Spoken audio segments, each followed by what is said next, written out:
बहुत समय पहले मगध नाम के एक राज्य में एक साहसी और न्यायप्रिय राजा वीरेंद्र सिंह अपनी रानी सौम्या के साथ राज्य करते थे।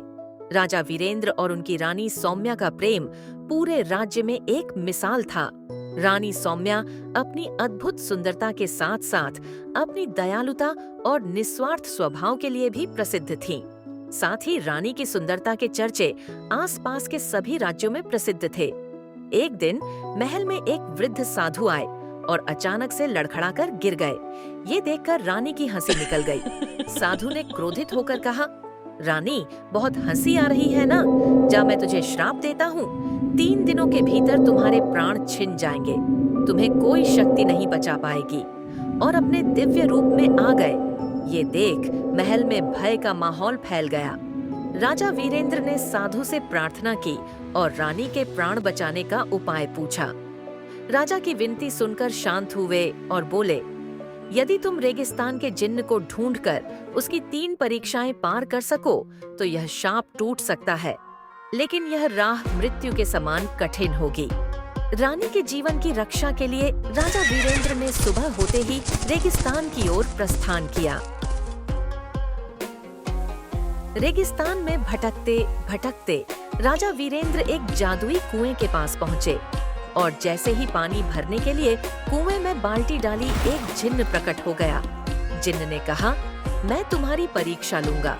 यदि तुम अपने प्रेम में सच्चे हो और साहसी हो तो तुम इन 3 कठिनाइयों को पार कर पाओगे, लेकिन यदि तुम असफल हुए तो मैं तुम्हारे प्राण उसी समय ले लूंगा। बोलो राजन, क्या तुम्हें मंजूर है? राजा वीरेंद्र ने बिना किसी डर के जिन्न की चुनौती स्वीकार की।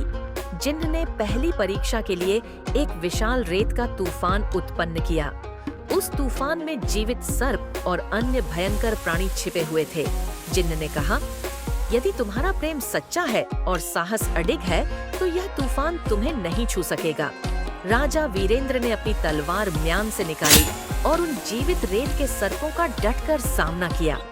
हर बार जब कोई सर्प हमला करता, राजा अपनी तलवार से उसे परास्त कर देता। तूफान धीरे धीरे शांत हो गया। राजा वीरेंद्र ने पहली परीक्षा सफलतापूर्वक पार कर ली।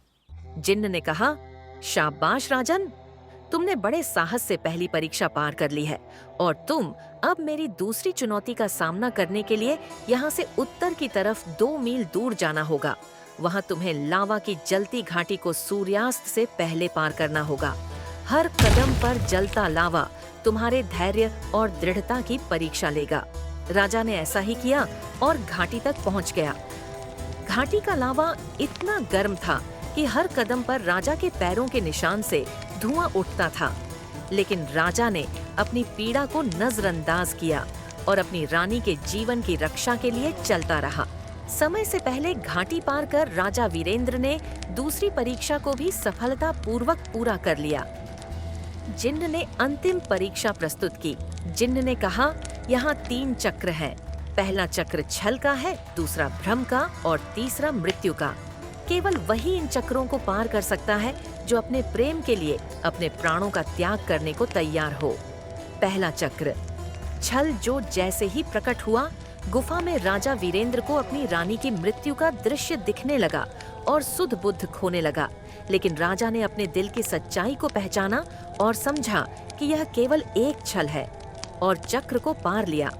अब बारी थी दूसरे चक्र भ्रम, जो जैसे ही प्रकट हुआ, राजा ने खुद को एक डरावने जंगल में पाया। वहाँ हर पेड़ से अजीब आवाजें आती थीं, जो राजा को विचलित करने की कोशिश करती थीं। लेकिन राजा ने अपनी बुद्धिमत्ता का प्रयोग किया और चलते चलते जंगल से बाहर निकल दूसरे चक्र को पार कर लिया। अब बारी थी तीसरे और अंतिम चक्र मृत्यु, जो जैसे ही प्रकट हुआ, राजा का सामना स्वयं मृत्यु से हुआ। मृत्यु ने कहा, यदि तुम अपनी रानी के प्राण बचाना चाहते हो तो तुम्हें अपने प्राणों का त्याग करना होगा। राजा ने बिना किसी झिझक के अपने प्राण त्याग दिए। उन्हें एहसास हुआ रानी उनके पास ही है। ऐसा बलिदान देखकर मृत्यु मुस्कुराई और बोली, तुम्हारा प्रेम सच्चा है। यह परीक्षा केवल तुम्हारे प्रेम और त्याग की सच्चाई को परखने के लिए थी।